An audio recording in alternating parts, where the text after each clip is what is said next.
All right, so for everyone watching live, everyone watching replays, we'd like to welcome you. We are the Junky Chunks. My name is Dylan. With me, I've got Justin and Tony, also known as Drunky Chunk over there. We want to start off today talking about one of our favorite. I think that we probably talk about this more than just about anything other than football. But we want to talk a little bit about Star Wars. I think. Because Star Wars doesn't have an off season. Star Wars has no off season. Yeah. It absolutely has no off season. Well, football's got like 2 weeks off, so before you get into the draft and preseason. Yeah, so for like us, the football has really no off season, but yeah, absolutely. Most people, it's like September to February. That's it. Then they forget what's happening. Yeah, that's true. So, like you said, though, Star Wars has no off season, and I know that all of us have seen the newest movie that came out, but we're not. Yeah, absolutely. You didn't? Gotcha. I thought so. Touche. Yeah, just have another drink there. But we don't just want to talk about the seventh installment of the Star Wars franchise. I guess we just kind of wanted to get going on basically the franchise as a whole, I think, is what we wanted to start talking with. And from there, we're going to see where we go. Tony's already trying to get us off topic with football, but that is how we do, and that's okay. But we're going to go ahead and start off talking about some Star Wars. Rabbit. Down whatever hole it takes us, I think. I took the red pill, bitch. Is that the right pill? Because I don't remember. I think someone said in the movie, what I remember is a guy screaming, "Don't take the red pill," or something like that. So I don't remember that. Movie. I don't remember either. Yeah, I don't remember that happening at all. The coolest thing I think from that whole movie is when he opens that FedEx package and he pulls out that phone. Oh, and yes. He pushes that button and it rings. immediately slides. It slides out and it rings. And it's just funny because 15 years ago when that movie came out or whenever it was, that was like an analog phone. It wasn't even a digital phone. Yep. And that was one of the first cell phones that I bought specifically because I saw a cool phone on TV or on a movie. That was only available in Europe. Phone, and I thought they were digital at the time. Nope, GSM carriers could carry it, man. And I was that's why I was one. I was Verizon forever. Well, I was a Cell One guy, back in the day. So it was a Cell One back before Alltel and Verizon bought them. So Rebecca had a Q West GSM phone. Yeah, it was Quest actually, but okay. You already forgot about Quest. They're CenturyLink now. I can't believe you already forgot about them. Well, their cell phones aren't. They sold their cell phone division long before they ever got bought by CenturyLink. And then they started bundling with Sprint. Yeah. And the CenturyLink still bundles with a couple other places. So, but anyway, getting back to something that I think we can all talk about, participate in a little more fully than cell phone carriers would probably be Star Wars. Who wants to kick us off, man? Just going to stare at me blankly. Star Wars 7, I feel like people are already talking about so much. It's kind of played out. Like I guess I can kick off and say one thing I don't like about Star Wars, and I'm so glad it's gone now. What's that? Mandalorians. Oh. Yeah, fuck those guys. Did you say Mandalorians or Metachlorians? Because both of those were stupid. Okay, because I was going to say because both are pretty just diversions to the plot line as far as I'm concerned, but. But in episode 1, they made Metachlorians seem like if you had X amount, you could be better than if you had less than X amount. Yes. And to me, Yoda said something entirely different in episode 5. The Force surrounds us. It's in everything. It comes through us. And you're either sensitive or you aren't. And it means that It means that if I need more power, I can draw it from everything around me. This post, this ground, this carpet, the lamp. I can draw force from it and fuck you up. Yeah. I don't need my own power. That's I can right. be a better vessel by discipline. That's it. That's the whole thing. It doesn't need any science behind it. It just needs some faith behind it. Well, and I've heard a lot of people talk about that, and there's a group that did a podcast on Star Wars recently that I really liked. He did all 7 episodes. It's the Story Wonks did it, and they're just absolutely incredible. And Alistair, I can't remember his last name, and forgive me for not remembering if you ever see this in the future. But he talks a little bit about the midichlorians and how it basically it took Star Wars from a almost like an epic, like they call it the space opera, the ultimate space opera, and try to keep it out of the realm of science fiction. And what they did in episode 1 by introducing the midichlorians was really try to turn the movie into the science fiction genre. And in my opinion, I think that's what they did, was they took it out of the realm of fantasy or that epic like Lord of the Rings or The Hobbit or something like that, and they tried to turn it into something that it was never meant to be. And it was really sad to see George Lucas. Yeah, it was really sad to see George Lucas do that by introducing stupid shit like midichlorians, because midichlorians are some of the dumbest shit I've ever seen. And the fact that they used it's a poor way to explain it. Yeah, there's no nuance to it. It's just a thing. It's definable and it's done. There's no more quantifying it after that. It's just you say, oh, it's midichlorians. You have a certain number. That means good things. Bye. Yeah. It's not like and I think part of it that pissed me off in episode 1 as well was when they're measuring the midichlorians. Do you notice the tool that he's using? It's like a Lady Bic razor. Yep. From back in 2000. His communicator and his measurer are all the same thing. Yeah. It's a Lady Bic razor. In a prop, it is actually it is that. They used a Bic razor or a Gillette razor for that communicator prop, and that's it. They just painted it. They left the thing on it, the little attachment head, and the big pad, I guess, and then it was all there, and it was a fucking razor. Yeah, and I just don't understand. That thing had a budget of what, like $190 million to make. Was it? It was ridiculous. You couldn't splurge like $10 and get something fucking like How get did a piece of. Save so much money then? I mean, he only spent $10 million more. I have no idea. And he's made like 3 times as much already. Now, that's not to say that episode 1 wasn't a box office smash, because it absolutely was. Mm-hmm. I mean, that thing made what, $750 million or something like that? It was critically acclaimed, nominated for all kinds of technical awards and things along that nature. But yeah, it just was not the it just wasn't what it could have been had they actually allowed someone other than George Lucas to write the dialogue and the backstory. I mean, he's great for creating characters. Don't get me wrong. He's like a Jim Henson. He's like a Walt Disney. He's like just someone that can come up with these amazing ideas. But even Jim Henson didn't write the dialogue for fucking Sesame Street. And Jim Henson knew when to write out a bad character. Yeah, George absolutely. Lucas did not. Yeah. Well, George Lucas definitely learned how to let his kids design a character. That's for damn sure.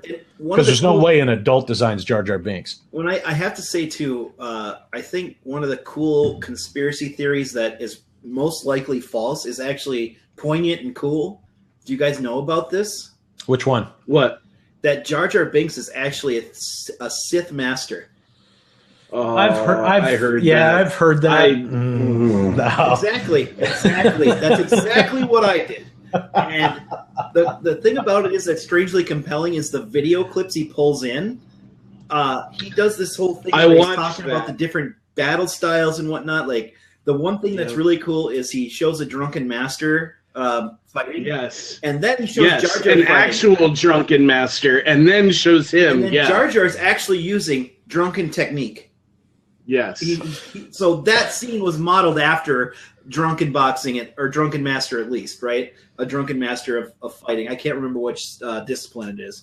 But So that at least, and then they show him doing Force stuff, like when he's talking, he's gesticulating wildly, like I have been. Yeah, and he's using the Force to manipulate things because he's that good that he can just talk like this and use the Force to manipulate things. Yeah, but don't you think in Episode 3 in Revenge of the Sith or whatever the fuck it was called? What was it called? Revenge of the Sith, right? Yeah. So wouldn't you think? Wall. You got it right behind you. I got it right over there. Yeah.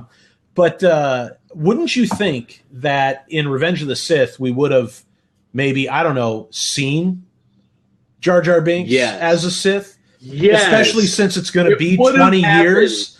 20 years between that movie and the next movie. I mean, Here's my thought. It could be one of two things. I mean, if Palpatine comes out openly in that movie, fucking there's no reason to keep Jar Jar Binks hidden. I mean, he's a wait a minute. That's really fair, but maybe he's a closet Sith Lord, though. Yeah, see, he's a fish stick, dude. He loves fish sticks. He loves fish sticks. He might, but at the same time, I don't know if I subscribe to that theory. I mean, you would have seen it in the third movie. Is all I'm saying. You would have seen it. I like that point, but my countering you, I'm going to think this out loud. So Palpatine says, "This is a great time. I have orchestrated everything that I've done personally perfectly. Right? It's time for me to have my grand reveal. However, I can't show all my cards. I still have to have a couple aces right over here because they're my trumps, right?" And he says, "Jar Jar, I'm sorry. You just got to keep going. And once we're done, come back." Okay, then if that's the plot line they're using, then where's Jar Jar in Episode 4? I mean, as long as 4, 5, 6, as long as Jar Jar's there, he's not in 7. I'm just saying, I'm including that in your argument. Right, but he's not in any of that. You don't see any of those douchebags from his home planet. Not even a hint that we're going to be going back to a planet that he's visiting. A deep sleeper, man. Yeah, he's so deep he didn't even know it. He's so deep he's snoring. That's it. That's how deep a sleeper he is. Jar Jar, he's a deep sleeper right now.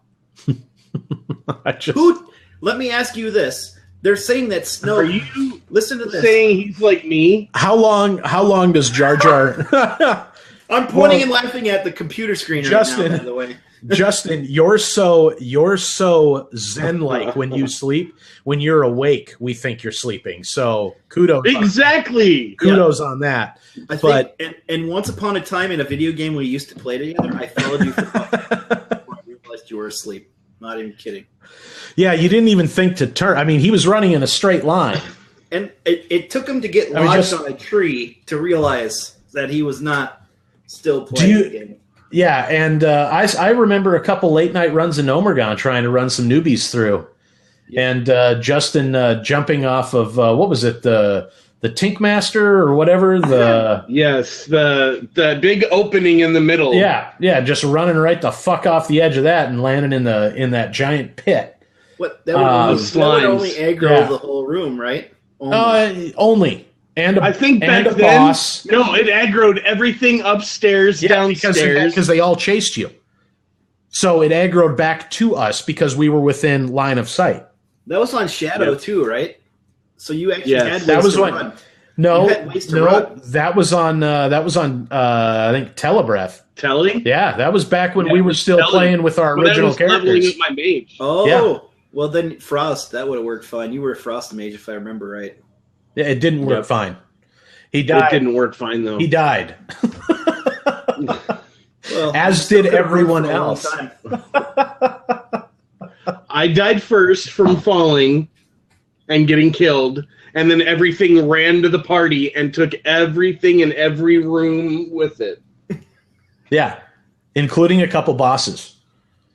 Yep. So you've got that nice I want you to do the to put a little. Tony, you tell me. Don't you tell me. This is Justin. Don't you tell me. Yeah, you got the Z snap, brother. I believe it's actually only supposed to be 2 snaps. So I free because it looks cool. Like it's like, Like, I get that whole Z down. Yeah, I'm sorry, Tony. As the only one with a black sister in this room, I can say that. Oh, thank you. I'm glad you could tell us about that already. Yeah. So, but to get back to Justin. This isn't even an official show, and you've already dropped that. Hashtag reverse racism. Hashtag. I'm not racist because I have a black sister.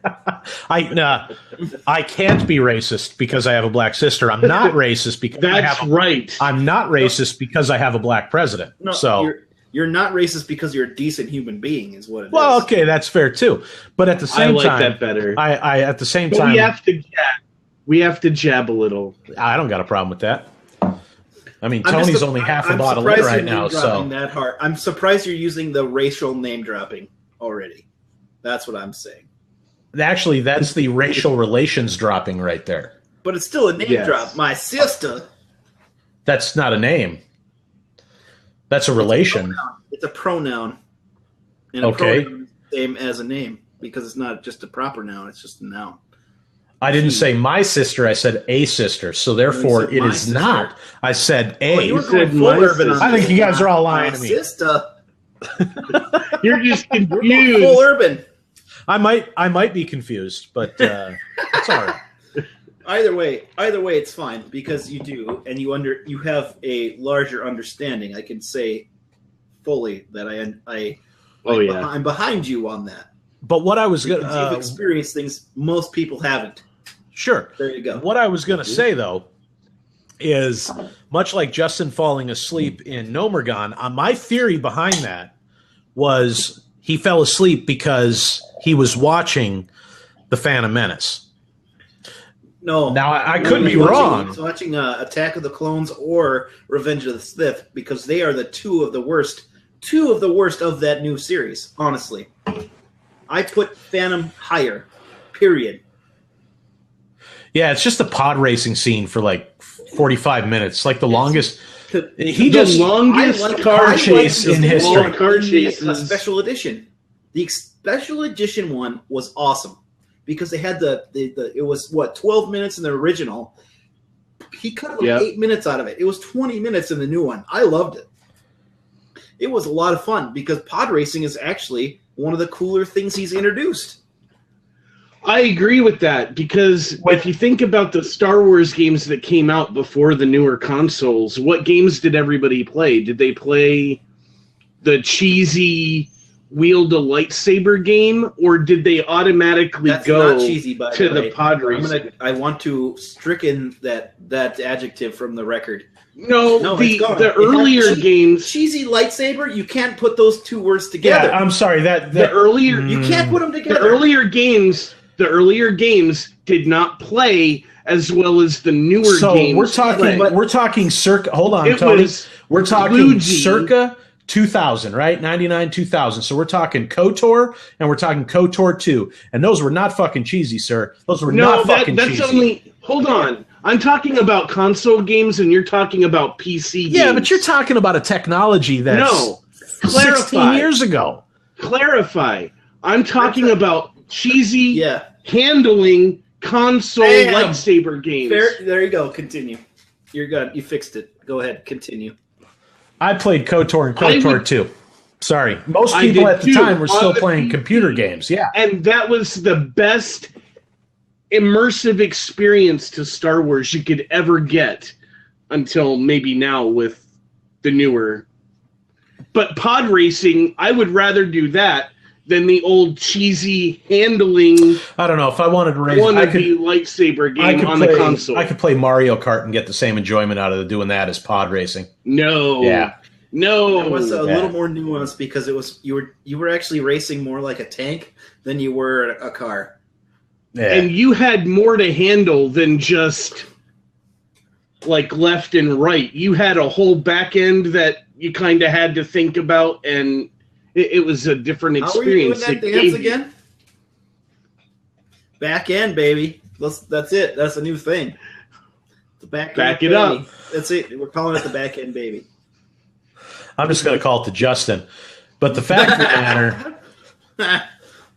the matter, it's No, I don't think the pod racing.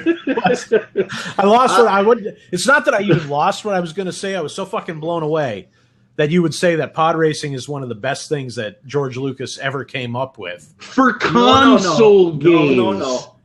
Did you actually say that, Justin?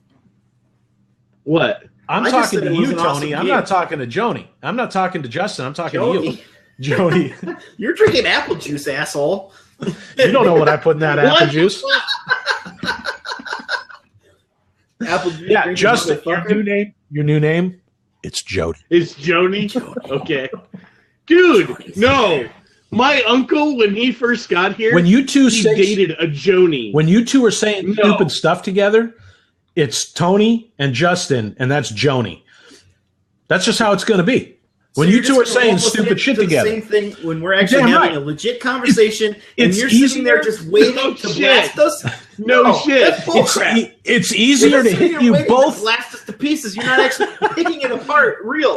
You're not actually listening. It's easier to hit you both with the same stick than it is to hit you each separately. No, but now we're ganging up on you. Now it's your turn. Yeah, but it rolls off me like water off a duck's back. And he's gonna have his crappy handling lightsaber, and he's gonna take you down, even though it's just gonna look like. And then I'm gonna run my pod all over you. Yeah.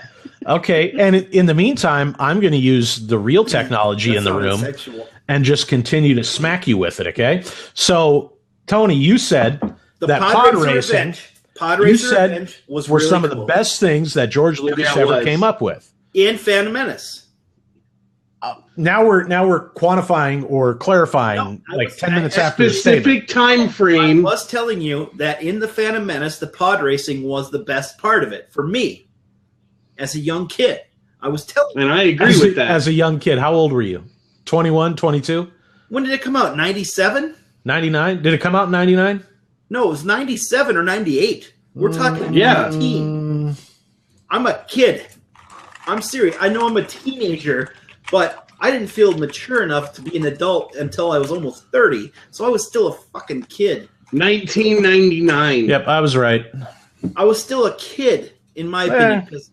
You know, I was 19, and I still thought that was like the coolest thing he brought to the big screen. But I will say this. For that movie. The lightsaber battle was beautiful.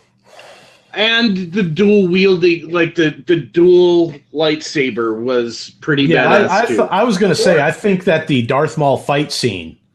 But when they tried to translate that to the console... And you played it. I'm not a master of any weapon. It didn't. I thought we were. See, and I'm done talking about video games. I'm back to talking about cool parts of the movie. So you're probably right. I mean, I didn't play the console video games. I played SWTOR or KOTOR and KOTOR 2 on the PC. Those are the games I played. But I think hashtag BioWare rocks. Here's how we can say that the just to clarify, lightsaber was impractical. BioWare rocked. How did they not cut his shit in half sooner? They're still here. That's my argument. Yeah, I say rocked because some of the shit they put out lately isn't exactly what I'd call top shelf. So you don't like the new Star Wars? I like it. I think that their release of it kind of sucked. I think. Their handling of some of the expansions have sucked, and I don't think it's BioWare. Yeah. There we go, Minnesota's finest. No, I don't think it's the bigger publisher. I think it's the bigger publisher. Well, you look at the issues that EA had with Maxis in SimCity, BioWare in Star Wars. What's the one thing that's the same through all of it? It's that EA ultimately is in charge. So EA just shut down Maxis this year, and I wouldn't be surprised if someone's got a phone call going on. Whoa, wow. What the fuck? Look at that. Why is that person not watching our show, by the way? Yeah. I mean, if you have a friend that's calling you now... It better be your fucking mother who doesn't want to watch us swear for 2 hours. You don't want this person watching our show. Who is it? My mom? My mom? No. My grandmother. Why? No. Also, secondary question, I just named my mom calling you. And that, Tony, that's a good call. Justin, why the fuck is my mother calling you? I can only think of two people. See, CD? Are we miming World of Warcraft names at this point? L? I don't speak sign language. Don't walk away, Dylan. Don't walk away. Don't walk away, Dylan. Don't walk away. Don't walk away, Dylan. Justin, when was the last time you and I have ever walked away while talking about that?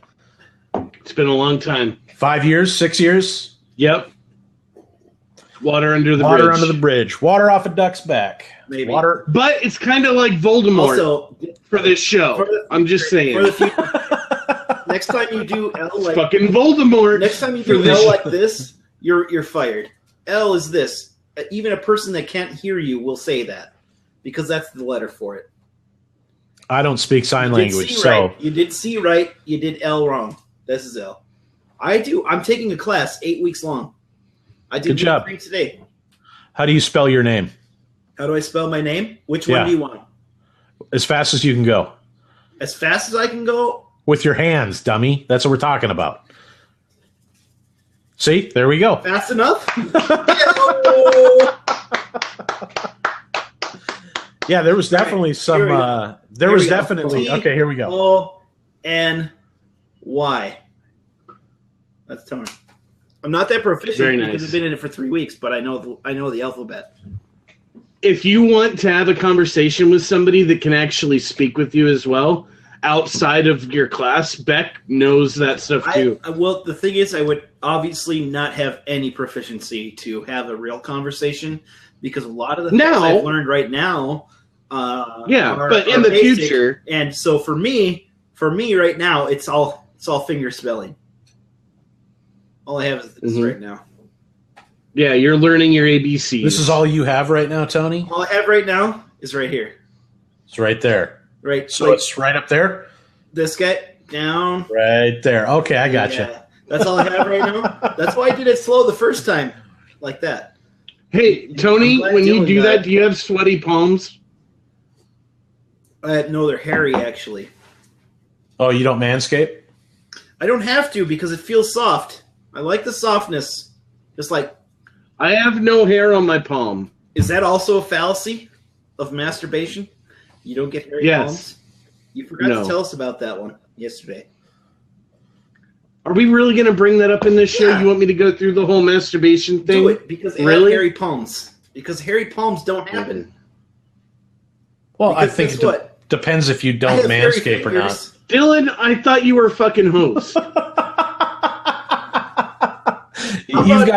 You've got the yellow H. This? I think that means you're in charge. How about this? Figure out a way to definitely bring it back on topic like Dylan has like 3 times. Well, I've definitely attempted to do that, but but I'll tell you, much like Tony's talking about masturbation, it reminds me of a scene in Star Wars. Is that what you're talking about, Tony? When we can go right back, the Star Wars where they're just working their lightsabers for minutes, with the procession of Queen Amidala coming down, the thing. Yeah, so that's like because when I was a kid, that was definitely something to look at when I was 19. The doll face didn't do it for me. I didn't like the doll face with the red lip thing. That was terrible. Yeah, when she got that shit cleaned off her face, it didn't look too bad. Mm-hmm. And I never felt it even in. So let me ask you. Let me ask you this, Tony. Yes. Let me ask you this. What was, because I want to move on to the next movie as well. But what do you think was the was a redeeming part of Phantom Menace? Well, it's the vapid parts, really. Honestly, it's very, very, very effects driven, right? When we're our age right now with Star Wars, we were growing up around computers being more and more impactful with movies, right? And so when Phantom Menace came out, that was how they sold it to us: was see Star Wars how it was meant to be. Especially when they released the special editions, that's exactly how they said it. See Star Wars how it was meant to be, and this was built on that premise. So, as a person who was a child, and I will say this, at 15, I consider myself a child. I bought in wholeheartedly to that very surface stuff. The pod racing impressed me. The sword fighting impressed me. It's like, oh my god! Even the battles, I thought like getting into the battle, it wasn't necessarily all the stupid shit Jar Jar did. Sure, I was really impressed by the effect of the massive armies rolling towards each other. Mm-hmm. That was impressive, and so I bought into all the special effects garbage. That was a big thing for me then. Justin, what about you?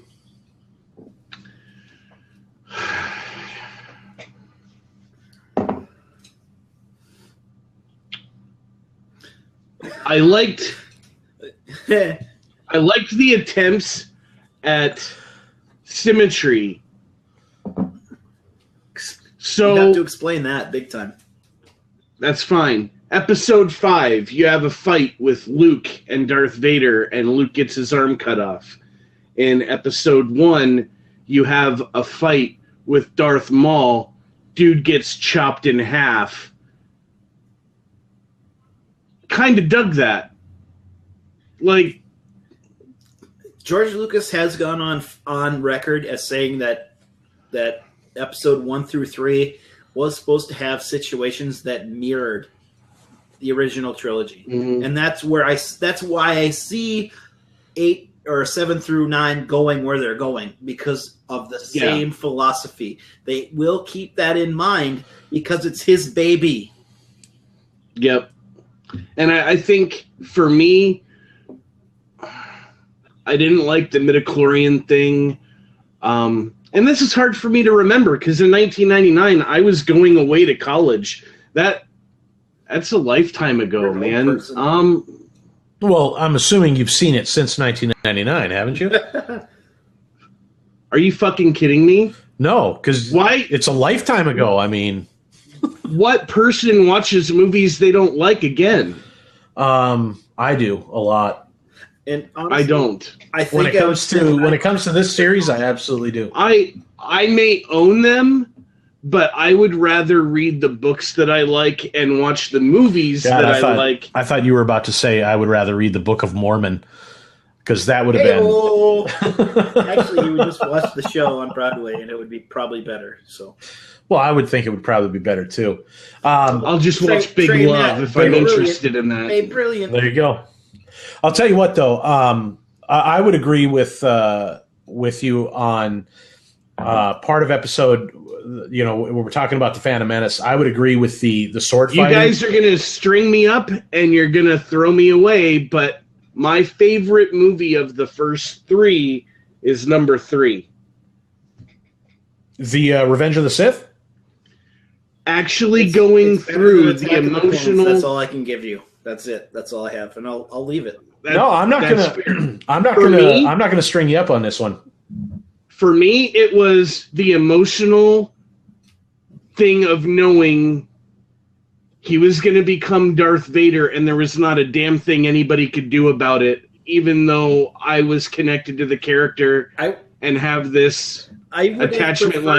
No, I would have preferred, don't do it. I would have preferred some parity with that, where there's actually a little bit of difficulty, because the way they set it up in Attack of the Clones was he's got to go dark side to protect his lover. That's it. I mean, that was it. I mean, like, there was no, for me, in episode 3. Well, there was no wiggle room for him. I think as you both, right? I think as you move in for him to have an idea that he can do both, and then take both away from him. Right, but I think this is a case in which we already know the story. 4, 5, and 6 have already been watched. We know he's Darth Vader. Right. But it's destiny and fate. There's no way you write a 1, 2, or 3. Emotionally gripped by him making the decision in a very tumultuous sense. But Tony, I would have to say that you can't. And the reason I say that is because when you look at what we know of Darth Vader in 4, 5, 6, right? What we know of Darth Vader and what we learned about Luke's background, what we learned about who his father was, who his mother was, and stuff like that. There are no surprises, right? Because Lucas intended to make these movies in this order. He did not. Yep. He never intended for us to not know. So when you're like when we watch the movies, if you do rewatch the movies, which I do quite frequently, even the ones I don't like, but I usually watch them 4, 5, 6, 1, 2, 3, because the things that they talk about in there are pertinent and are brought up in the first 3 for that reason. So hold on. Let me ask you this. So when you're talking about, he's going to go dark side. Well, you don't even need to know that he's going to go dark side. You don't need to know because he's got to protect his lover or hide his relationship or whatever, because we already know. In episode 4, he's fucking full on Darth Vader. I mean, one of the first scenes you see is him fucking chokeholding his daughter. You know, I mean, it's just that simple. So the problem that I have establishing he was going to fall in love with this girl. They did a love story for 3 movies. Yeah, no, they made a 6-hour long. They made an unrequited love story about something that was never going to culminate in anything besides this. It was Titanic in the stars, as far as I was concerned, at least with a couple of the movies anyway. So that's what you call a tragedy. There's nothing wrong with watching a tragedy. I agree. We can know the ending, okay? Othello told us Iago told us in Othello the ending. He told us that he was going to win. Guess what? He fucking did it, right? Yeah. Iago fucking won. Yeah. He told us. He goes fourth wall and tells the crowd he's going to fucking win because he's got this plan. But that's Shakespeare. I mean, Shakespeare did the same thing in Romeo and Juliet by saying, never has a story been told of more woe than that of Juliet and her Romeo. I mean, we know. They tell us the end. He told us the end several times. And here's the thing. You can, instead of having him and her fall in love over about 6 hours worth of film, you can have it vary a little bit. They can have a spat between themselves. He can tell her, I'm sorry, but I really need to focus on my training right now because it really is important to me. So let me ask you this. It's like the one thing I've wanted. Now that I know that I want things. In episode 1, we meet a young Anakin. How old is he? Like 8 years old? Is that how old he is at the time? He's as old as a bottle of Smucker's jam. That's how old he is. I don't know how old that is. Normally, that's a couple months on the shelf. But no one else gets the joke because he was actually a Smucker's jam guy before. Oh, was he? That's what Hayden Christensen did. Wow. No, not Hayden Christensen. The kid. Was a joke. Jam kid.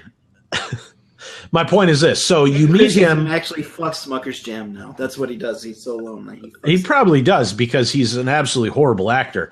But if you look at when we get to episode 1, right, we see a young Anakin. We get to episode 2, we see what would you say, 18-year-old? At least teenage. Anakin. At least teenage, probably 18 years old. And then when you get to the next episode, you're probably talking, 4 or 5 more years? So in that 15 years that you see Anakin from the time he's young to the time that he finds out who killed his mother, right? Or who had his mother captive and goes out and just starts fucking butchering everybody.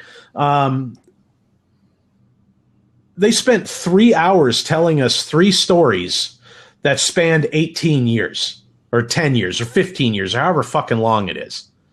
And is it just me or is the Clone Wars just have absolutely no part in that movie? No part in that series to further the fucking story.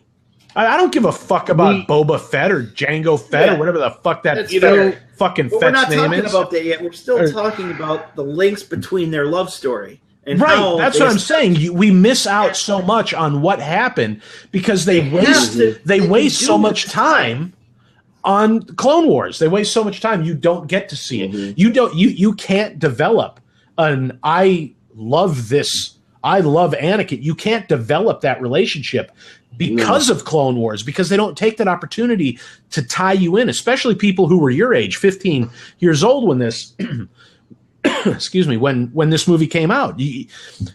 They wasted that opportunity by doing the movie that they did. And so you are actually telling me that you believe what I'm saying is that they can have more nuance in their love story. They can have more. They can have more apart times. They can have more close times. They can have more times where he's just saying, "I cannot be with you because I want to be a Jedi." And Tony, as far as I'm concerned, as far as I'm concerned, 1, 2, and 3 should have just simply set up 4, 5, and 6. That's what it should have done. So have all the love story you want. Have the fucking Sith running around. Show us how Anakin gets turned to the dark side, how he becomes Darth Vader. But what the fuck do we need to know about the Clone Wars for? If it was Anakin's story, why didn't we get any of it? Well, you don't know. You don't know whose story it is. No, it is. The problem. We don't know whose story it is. He's the guy. He's the nemesis. We know whose story it is. If you break it down like they do on Story Wonks and they talk about this, you don't know who the main character is. You don't know who the storyline is because that's another fault. That's another fault. That's another fault right there. Huge fault. Go ahead.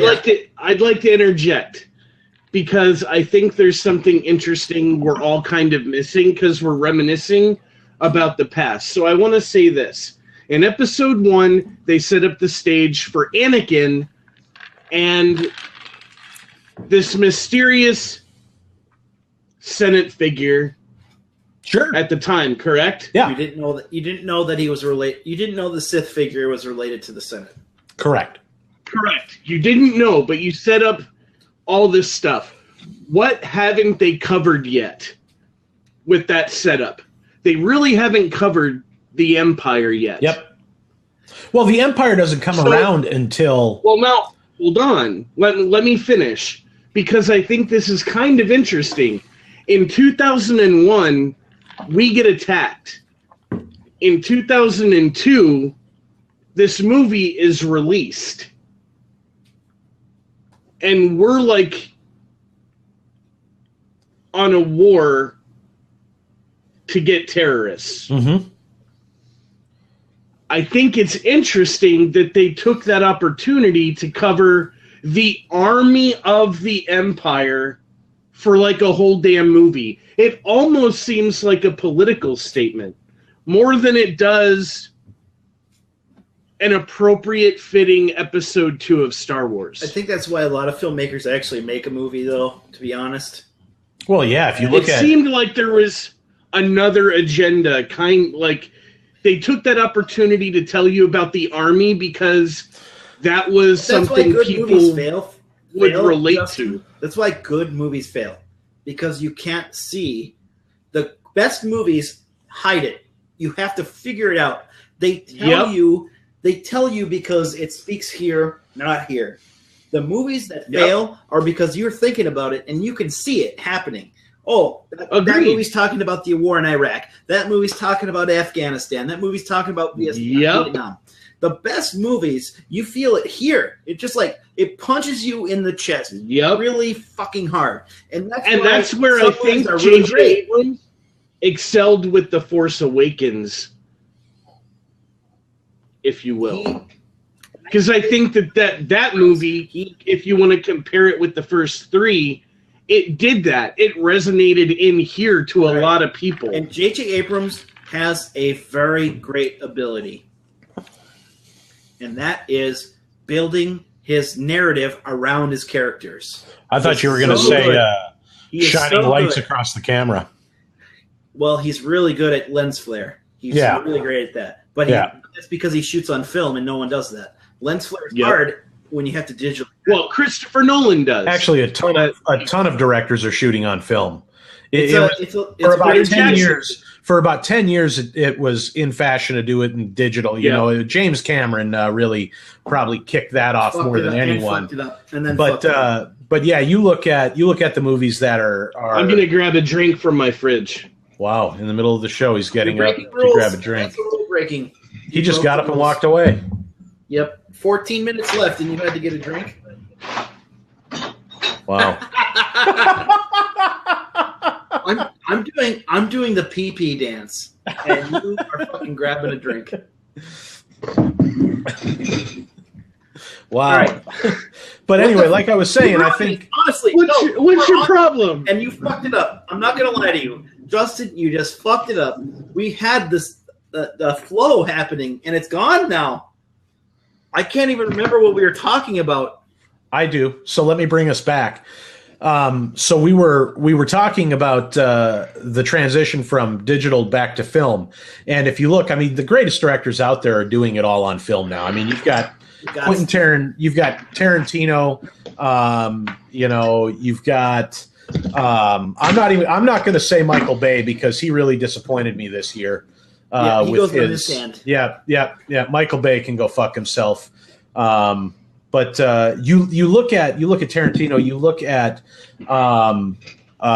Peter Jackson, you look at J.J. Abrams, you look at how even for TV and stuff like that, Joss Whedon filming on putting his on totally on what does he use 33 or something like that? I mean, yeah, Joss Whedon, yeah. His work on the Undead Apocalypse, brilliant. Well, I mean, I'm sorry, nothing's better than Firefly as far as I'm concerned. I mean, no. If you haven't seen Firefly, Serenity, go to YouTube and look up Joss Whedon on the Undead Apocalypse. It's probably outstanding, but it's like I always say before. Why he endorses Obama because why he endorses Mitt Romney because Obama's going to usher in the zombie apocalypse. That's his whole thing. It's hilarious. You love it already. You love it already. I saw that 4 years ago when it came out, right? So remember it because it's great. But he was best for I'm Firefly as far as I'm concerned. Part of that conversation. Well, it was complete satire, Justin, is what he was doing. So satire, yeah. Yeah. It was like it was like an Onion article is what it was. It was really good. It was a video Onion article. Wow. Yeah, without a doubt. Okay. It was a video Onion because he's brilliant. Yeah. It's a period statement. You just stop after you say Joss Whedon is brilliant. You can't say anything after that. You can't I agree with after that. Yeah. But a big Serenity is about as brilliant a film as you can make. Whether or not you have seen Firefly, you love that. I agree with you. You love that Serenity. movie. I love Serenity. I can say it both sides. I had never seen any Firefly, and I saw Serenity, and I thought it was a fucking awesome movie. And then I saw Firefly, and I loved it more.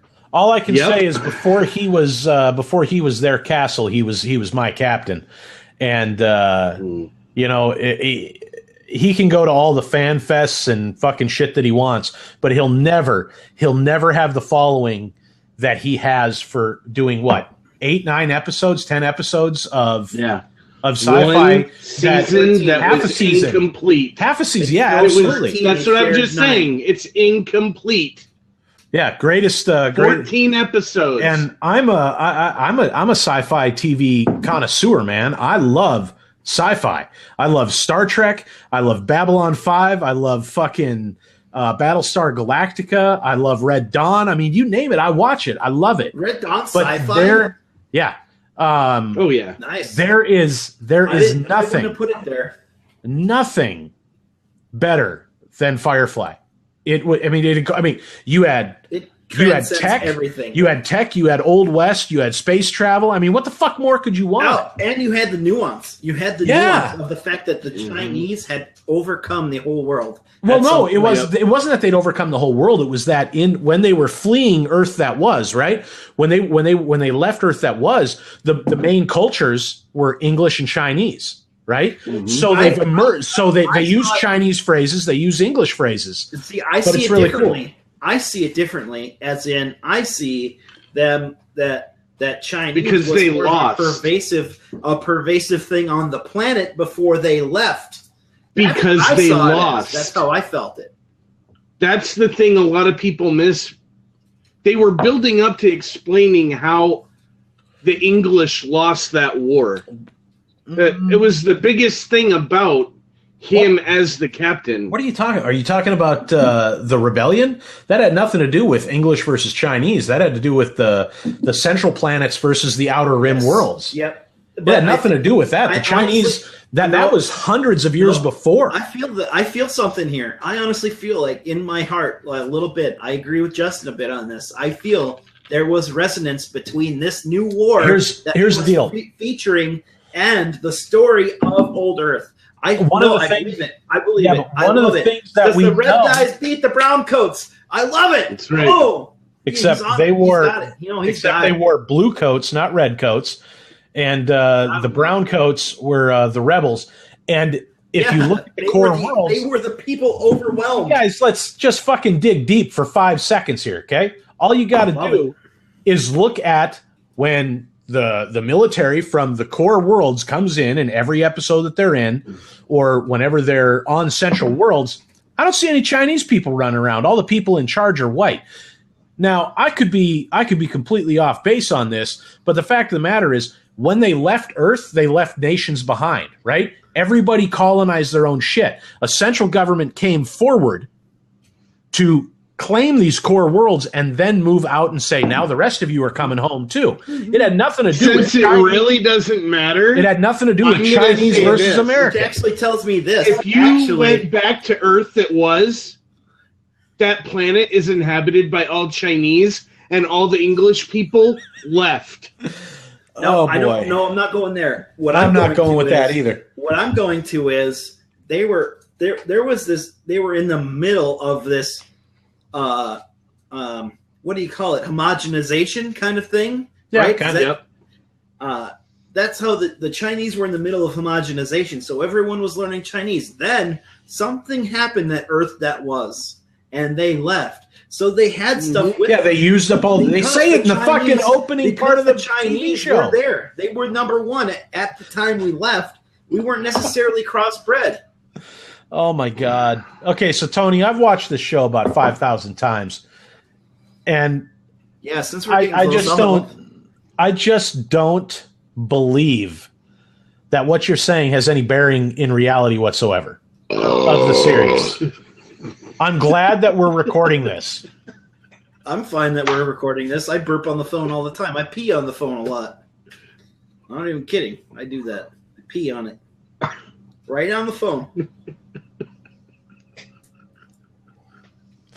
Come on. There's very few things that would, make me walk away from a conversation. But that's close. Saying that that's what the war was over is just no. Wow. No, it's not. It's not specifically that. It's really not talked about. It's an allegory. The only war that's talked about is the Alliance Rebellion War. You have to assume a lot because he never got to tell the whole story. And it's a representation. I really like his idea because I don't know who's talking about what right now because I can't tell if you guys are both in favor of this war being a war against the Chinese for the rebellion or if we're talking about Earth, because Justin, you're talking about the rebellion. Tony, you're talking about Earth that was. I was talking about Earth that was because the war that they talk about is the rebellion against the Alliance. They don't really talk about a previous war with the Earth that was other than that one happened. He never got to develop what that was, what it looked like, how it occurred, and why they eventually left Earth that was. They do say why. In the beginning, it may not have mattered. On the title sequence of the show, they say they used up all their resources and had to leave. That's every episode. Every single episode. That's what they say. They tell you. There wasn't a war. They used up all their resources. It might have included war. Who the fuck knows? Yeah, but no one knows. And Mal, and the captain, Mal, he's a simpleton. He's a soldier. No, he's not a simpleton. He's not simpleton. I don't mean it like that. I don't mean it like that. Let me clarify before you jump in here, Justin. That was me. I did that. Yeah, but Justin's the one. He's not a simpleton. He's a simple man. He's uneducated. He was an enlisted man in the military, and half the time he has to have shit explained to him as to what foot to put in front of the other in certain situations. My point is this: he's not going to tell you the story of Earth that was. That's what the shepherd. That's what the shepherd. He's not aristocracy. Yeah, he was. He wasn't. That's why he has to have things explained to him so plainly all the time. Oh my God. I'm feeling an aneurysm coming on. Do it. Right in front of the camera. I want to watch this. Yeah. Dylan, I think that the assumption that because we don't see Chinese people in space, that somehow the English one is more of a bigger that's leap. Not quite what I was saying, but I can understand since you weren't listening that you would think that. What's that? What? Well, Anglo is more apt, by the way. It's not just that you don't see the Chinese people in space. They're not talking in Chinese. They're using curse words in Chinese. Not all the time. Whenever they get surprised and pissed off, they start talking in Chinese. Also, when they get very probably their native language. When they get very intimate, they speak in Chinese as well. When the pilot gets intimate with his wife, he diverts to Chinese with her as well. Are you going to say that he's cursing at her? I'm going to say that. Here's what I'm going to say, Justin. Mal's not the pilot. In common usage, when you and I are talking, or you and whoever, or me and whoever are talking, and we're having a conversation, and we want to say something a little different. Let's say we want to say shit, but we don't want to say shit in a crowded room, or we don't want to say shit around someone else. We'll say like, scheiße. We'll say it in another language. We'll say merde instead of fuck, there's all kinds of things we do when we speak to each other. When we speak to each other in an official capacity, we speak in English because that's the common language, the common tongue. Okay, so in space, in Firefly, they speak English. They speak English. That's what they speak. They use phrases from the Chinese language because the settlers. And remember, there's a planet where they look like old Germans. Okay, so it's a theocracy. It is. It's very much the core planets are a theocracy. Absolutely. Wow. Yeah. I'm abandoning Justin. They have titles of nobility and shit like that. You know that. That's super insightful. Holy shit. Wow. No, I didn't realize it this way. You won me, honestly, on air. Who? You did. Oh, because you said Justin. You converted both of us like simultaneously. No, he was saying over by Dylan. He was saying he was with me. Now he's with you, and I kind of agree with you now as well. The way that you explain that. All right. Well, I'm glad that I could wrap that up before 10 o'clock. Yeah, we have nothing left to talk about. That was pretty fancy. But considering we've been the only people in the room, and thanks to Beck for watching. Yep. Yeah, I don't see her. Follower. So she's not logged in. There is gotcha. Okay. That's why it says +1. Okay, because she's not actually logged in. I've heard she's just viewing the show. Her name is Rebecca Batts. I've heard she's pretty cool. You're gonna get a phone call. You're gonna get a phone call from his wife for shouting her name out online. Yep. I remember when I used her first name in World of Warcraft one time. Oh man, that was an ass chewing. Oh, yeah. We'll wait.